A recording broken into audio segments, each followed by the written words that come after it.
Think working capital adjustments are just accounting boilerplate when you sell your business? That's wrong. They're the last financial guardrail in the deal, and if you're not prepared, they can quietly strip millions of dollars out of your payout.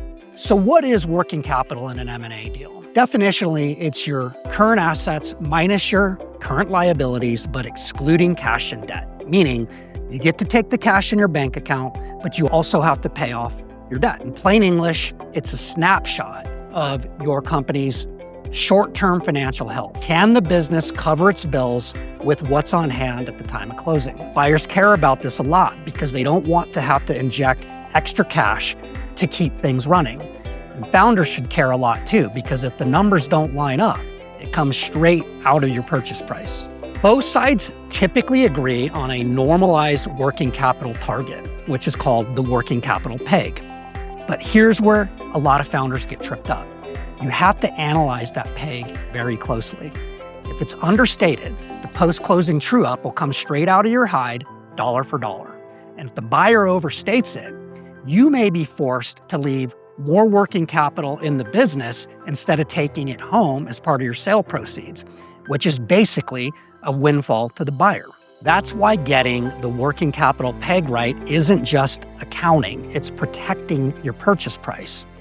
So what should founders actually focus on when it comes to the working capital adjustment provisions in the purchase agreement? First, nail down the definitions.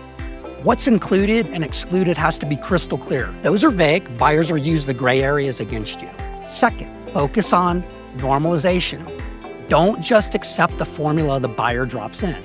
Make sure the peg is based on your real operating history. If it's apples to oranges compared to how you've actually operated the business, you'll be the one paying for the mismatch. Third, watch the working capital target like a hawk.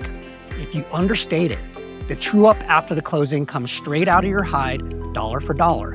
If the buyer overstates it, you'll have to leave more cash in the business, money that should have actually gone into your pocket. Fourth, make sure that the math matches how your business really works. If the peg is calculated one way, but the final true up is measured another way, you just set yourself up for a dispute.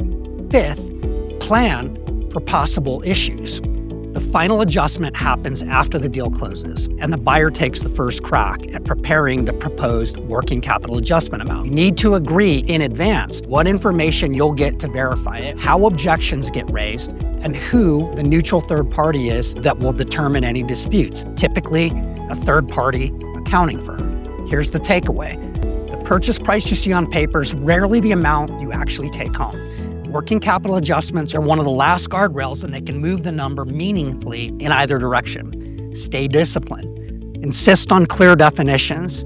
Normalize the working capital peg to reflect reality, and keep your advisors aligned through the finish line. Do that, and you walk away with the deal you thought you made, and not one that slips through the cracks. Follow me for founder-first strategy that protects your price, right down to the last working capital adjustment.